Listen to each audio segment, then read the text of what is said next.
Недавно произошло неординарное событие, которое широко освещалось, но мало анализировалось. А я этого события ждала. Ждала, что об этой глобальной проблеме наконец-то заговорят громко. И вот первая ласточка. И залетела она в Румынию.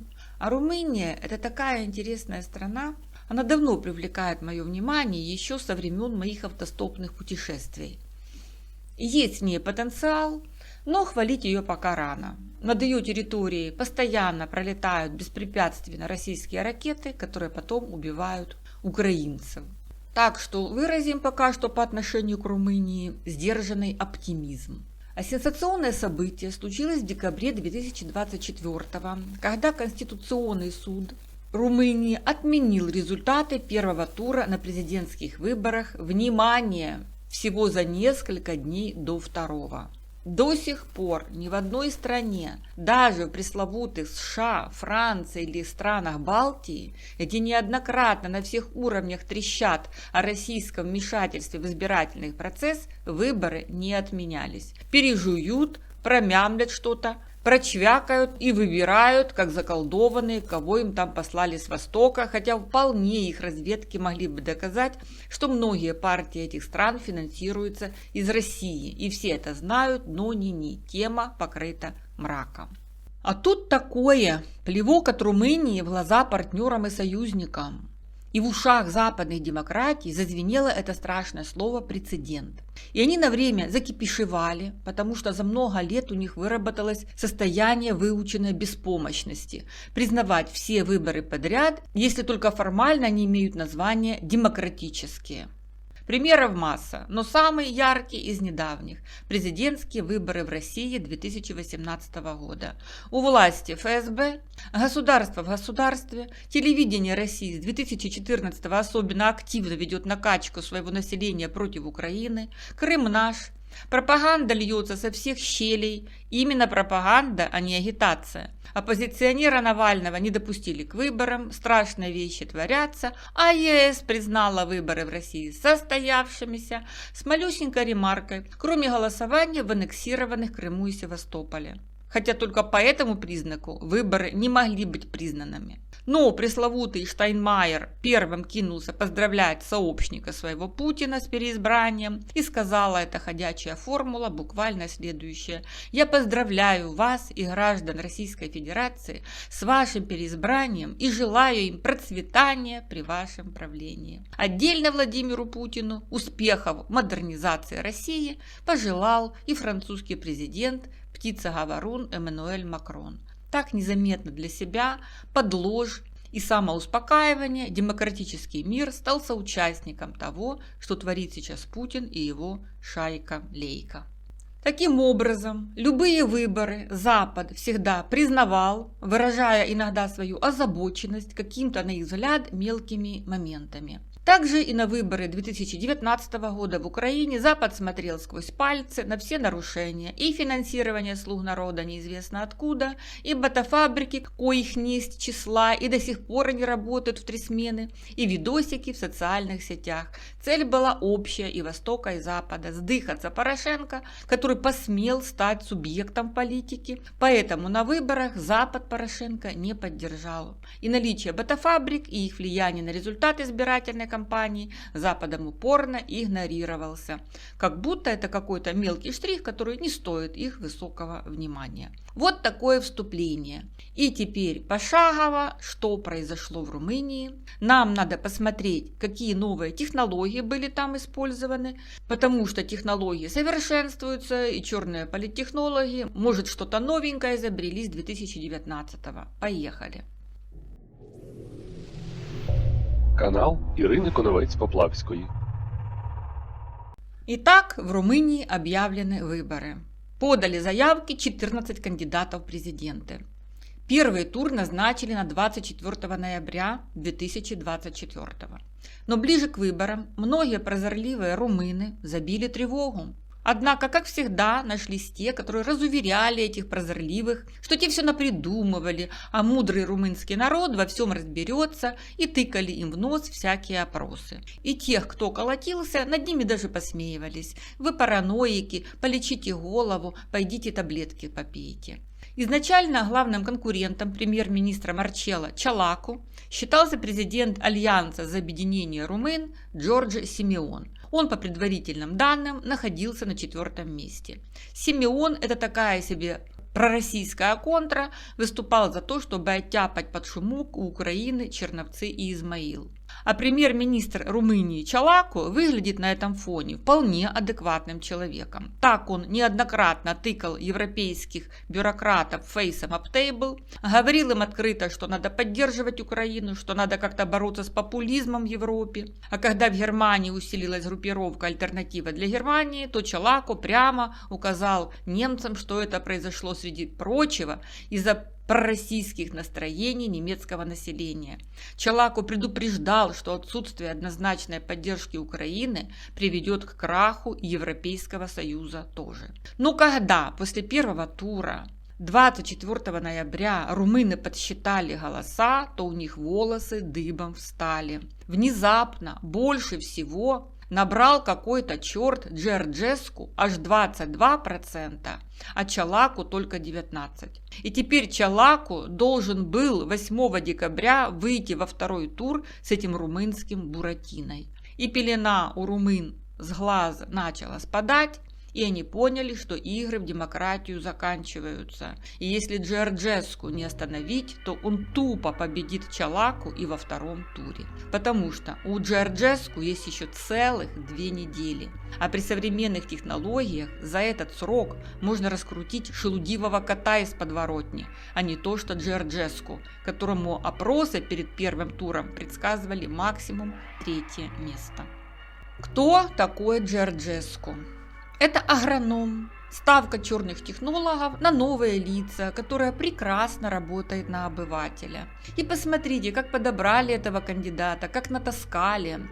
Серьезный мужчина, профессор университета, беспартийный, чрезвычайно религиозный, изрекает хорошие и правильные месседжи за уменьшение зависимости Румынии от импорта, поддержку фермеров и увеличение внутреннего производства продуктов питания и энергии.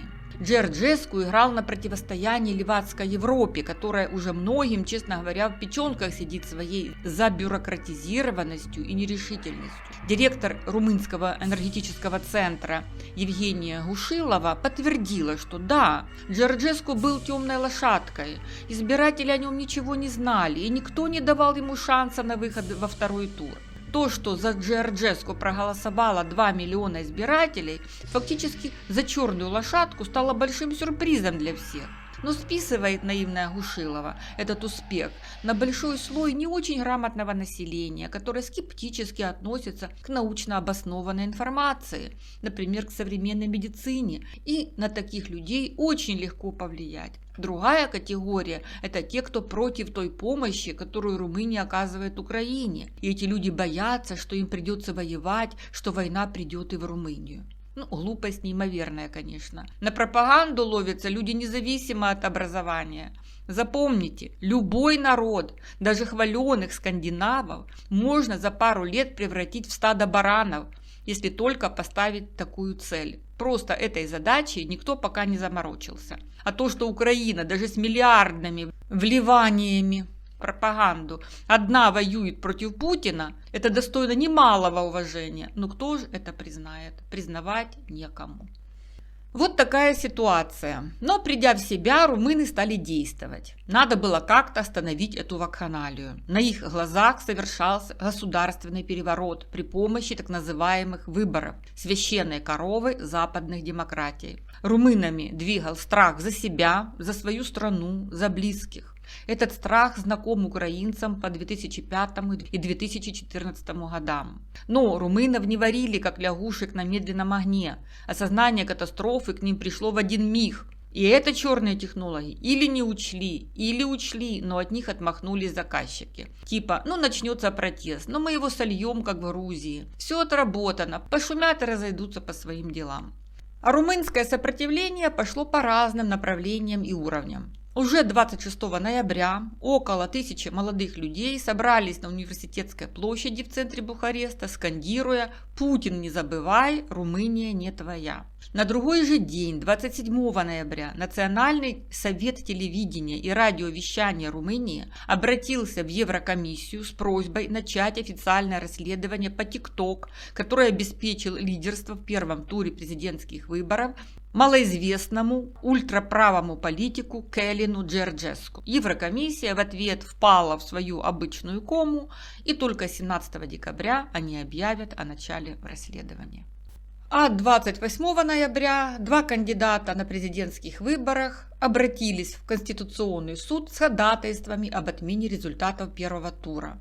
Ходатайство одного кандидата суд сразу же отфутболил, а второго от Попеску заморозил. Ведь Себастьян Попеску просил о невозможном – отменить результаты первого тура только на основании того, что Джорджеску победил благодаря кампании TikTok. При этом Попеску утверждал, что этим Джорджеску, первое, скрыл свои источники финансирования на кампанию в TikTok, и второе, манипулировал общественным мнением, так как продвигать свою кандидатуру в ТикТоке можно было только имея поддержку из-за границы с целью дестабилизировать ситуацию в Румынии. Попеску также подчеркнул в ходатайстве, что масштабы вирусности видосиков Джорджеску в ТикТоке не могли возникнуть только из инфлюенсеров и оплаченной рекламы. Речь идет о прямой поддержке компании TikTok, офис которой находится в Китае. Таким образом, получается, что 62-летний, респектабельный, спокойный, уравновешенный Джорджеску выиграл свой первый тур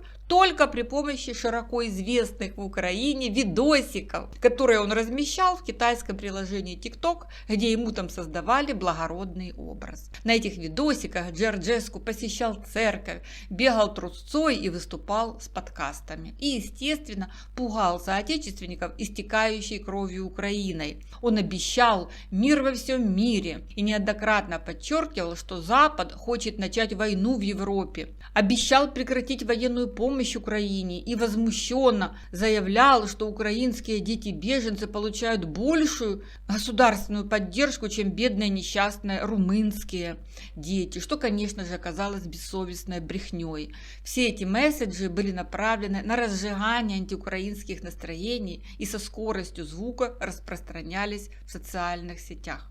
И, конечно же, самое основное, на чем играл Джорджеску, он подогревал страхи румын, что им придется воевать в соседней Украине. А это же для европейцев страшнее всего. Ведь так уютно себя чувствовать за спинами украинцев. Как это прекрасно, что украинцы своими телами закрывают их от России, пока они там нежатся в своей теплой ванне, потребляют, путешествуют. Со своей стороны, заместитель главы регулятора телекоммуникаций страны потребовал приостановить работу TikTok в Румынии на том крамольном основании, что избирательная кампания Джорджеску развивается благодаря ботам, которые с сумасшедшей скоростью расшаривали его видосики. И тут опять ступор.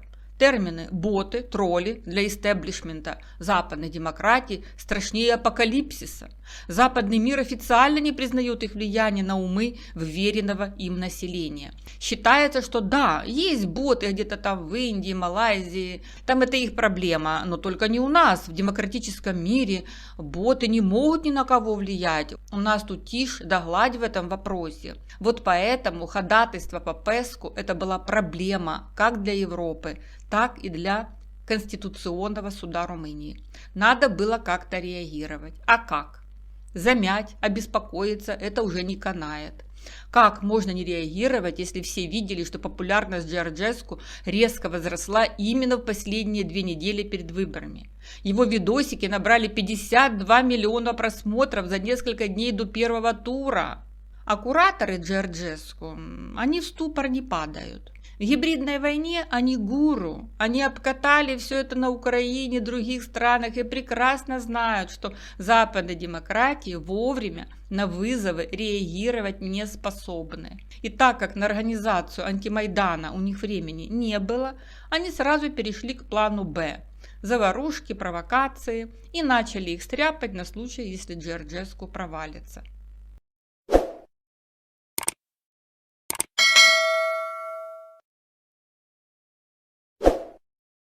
Теперь о спецслужбах. Все еще хуже, чем я думала. Мы в лекциях с профессором Слесаренко много рассуждали над тем, почему же мировые политики не принимают вовремя адекватные ответки челленджам, что могло бы предотвратить как войны, так и всякие попытки со стороны условного Путина разрушить мировой порядок. Ведь это и есть прямые обязанности руководителей государств, они для того и поставлены. И тогда мы решили, что разведки, конечно же, предоставляют данные, а эти политики отмахиваются от них, как черти от ладана, и даже не читают, а то придется, не дай Боже, принимать какое-то решение. И вот в интервью «Голосу Америки» политический эксперт по истории Румынии Арман Гашу признал, что румынские спецслужбы не смогли выявить проблему своевременно и не задокументировали ее должным образом. Более того, сказал он, румынские спецслужбы неоднократно заявляли, что не обнаружили никаких внешних угроз и что нет никаких фабрик троллей и ботов, которые угрожали бы избирательному процессу. И после первого тура, в котором победил пророссийский кандидат Калин Джорджеску, администрация президента Румынии послушно, следуя этим негласным договоренностям Западного президентского клуба, выпустила пресс-релиз, в котором заявила, что президент Румынии не получал никакой информации от государственных учреждений о существовании каких-либо рисков влияния на президентские выборы или о внешнем вмешательстве в избирательный процесс. Но это на публику. На самом деле румынские власти лихорадочно проводили консультации с европейскими бюрократами и с ужасом, понимая, что Европа мышей не ловит, 28 ноября президент Румынии Клаус Иоганнис созывает заседание Высшего совета национальной обороны, чтобы обсудить вмешательство в избирательный процесс. Ситуация аховая, потому что 2 декабря Конституционный суд, ничтоже сумняшися, подтвердил результаты первого тура президентских выборов. При этом ходатайство по Пэску все еще лежит под сукном. И таким образом Конституционный суд открыл дорогу во второй тур на 8 декабря, где должны встретиться пророссийский политик Калин Джорджеску и какая-то бывшая журналистка, а теперь мэр небольшого городка Кемпулунг Елена Ласкони из либеральной партии «Союз спасения Румынии». То есть выбирать румынов было не из кого, потому что Чалаку какого-то черта снялся с выборов. Кемпулунг – это городишко 36 тысяч человек, типа микрорайона в большом городе. Это меньше, чем Горишни Плавни. В общем, все катится к чертям. В пятницу 6 декабря уже даже началось голосование во втором туре на заграничных участках. Но президент Румынии все-таки нашел в себе мужество нажать на все свои кнопки, и внезапно румынские спецслужбы проснулись и, о боже, обратились к прессе, и те им нашли по быстряку доказательства, которые затем президент Румынии рассекретил. И тогда и Конституционный суд 6 декабря тоже взбодрился и отменил первый тур и потребовал провести президентские выборы заново. То есть случилось неимоверное. Чтобы спасти свою страну, президент Румынии принял политическое решение, если называть вещи своими именами. И тогда кураторы Джорджеску выпустили своих агентов, которые готовили беспорядки в Бухаресте, и среди них Горацио Потра. Агенты эти направлялись в Бухарест, где собирались Джорджеску и десятки его сторонников. Полиция Потру задержала. Во время обысков по его месту жительства обнаружили около 2 миллионов евро, а также оружие и 15 килограммов золотых слитков на сумму около 1 миллиона долларов. Но не волнуйтесь за Потру, его даже не арестовали, а через неделю с него сняли судовой контроль. А Джорджеску через несколько часов после решения суда заявил румынскому телеканалу, что демократия страны подверглась нападкам и назвал вердикт государственным переворотом. Отмена результата выборов – это фактически отмена демократии нашей с вами свободы, сказал он. А соперница его, типа проевропейский кандидат от центристов Елена Ласкони, тоже осудила отмену результатов выборов. И только премьер-министр Румынии Марчелло Чалаку выразился прямо и откровенно. Он сказал, что решение суда об аннулировании было единственно правильным решением после рассекречивания документов, которые показывают, что результаты голосования румын были явно искажены в результате вмешательства России. А президент Клаус Йоханнис в своем обращении назвал решение суда вопросом национальной безопасности. В общем, румыны пока справились с челленджем. А какова реакция западных демократий? Ведь произошел ужасный для них казус. Ведь политическое решение принял не шалунишка Путин, а один из них, президент Румынии, что европейские и американские лидеры уже лет как 50 разучились делать. Так вот, со стороны как Брюсселя, так и Вашингтона гробовая тишина. Еврокомиссия, как мы упоминали, начала запоздалое разбирательство против ТикТок только 17 декабря. И на данный момент никаких результатов. Тянут кота за хвост.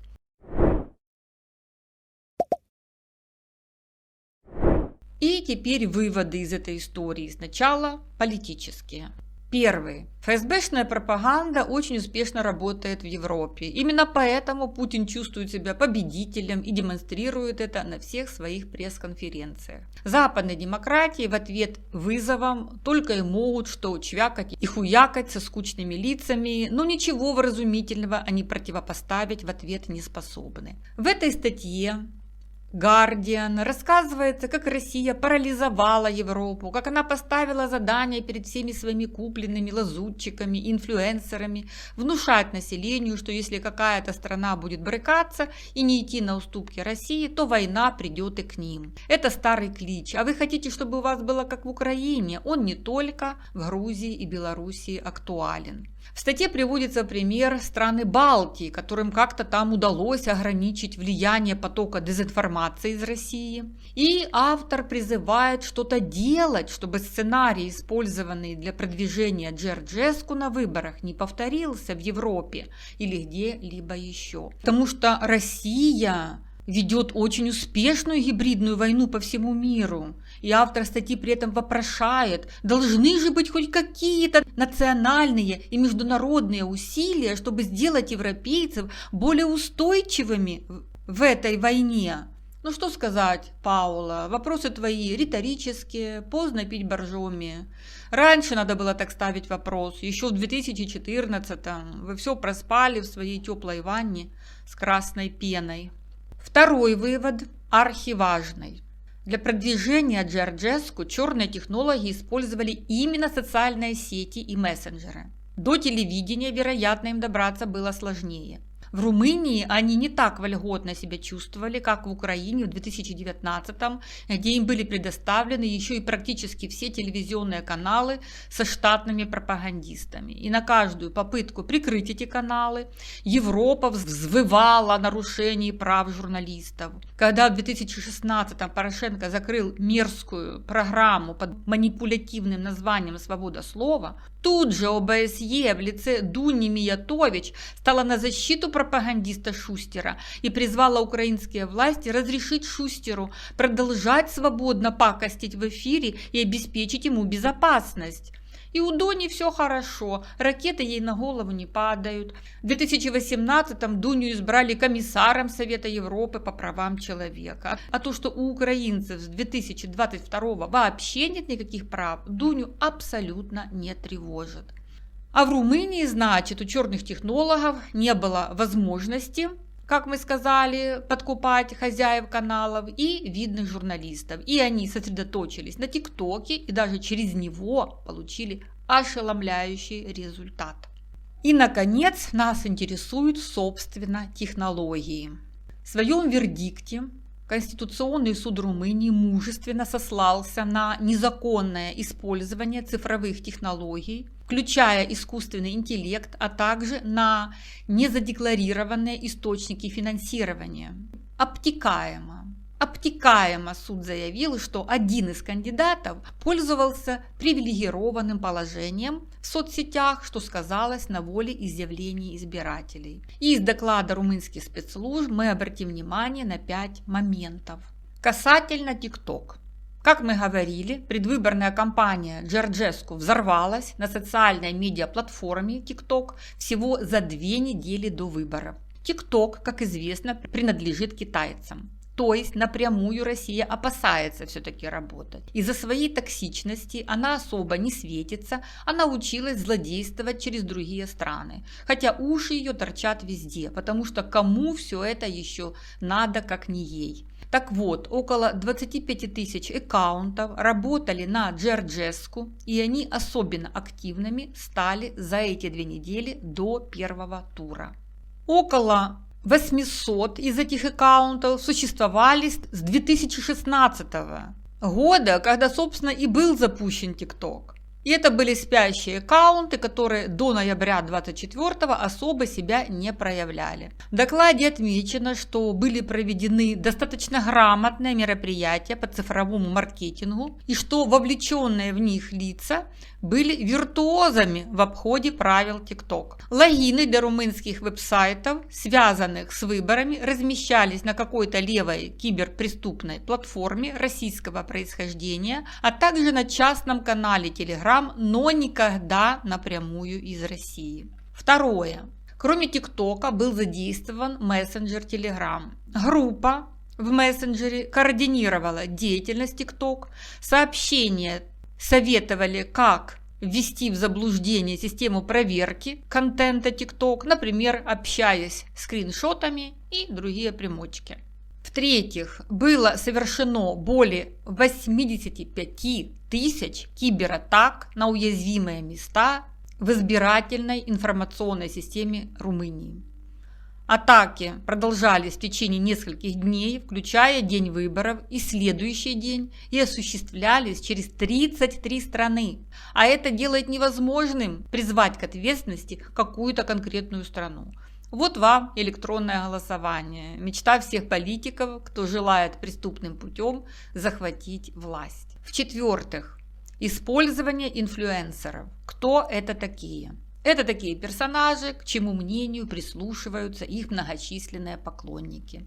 Это не только известные журналисты, спортсмены, актеры, которые иногда высказываются в поддержку какого-то кандидата за определенную плату, конечно. Это также домохозяйки, кулинары, путешественники, у которых много подписчиков. У каждого из вас есть подружка, которая хвастается, что она политикой не интересуется, а смотрит безобидные кулинарные подкасты, а потом голосует за какого-нибудь Буратино и проникается животной ненавистью к другому кандидату, который ей ничего плохого не сделал, а даже наоборот, без виз, и ракеты ей на голову не падали.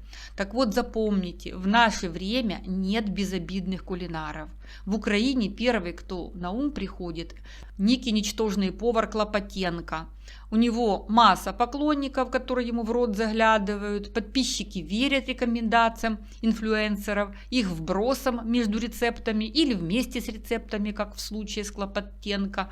И только у малого процента его почитателей хватает ума тут же отписаться от горе-кулинара после такого вброса. Ученые, кстати, до сих пор изучают этот феномен, как инфлюенсеры влияют на решения своих фанатов.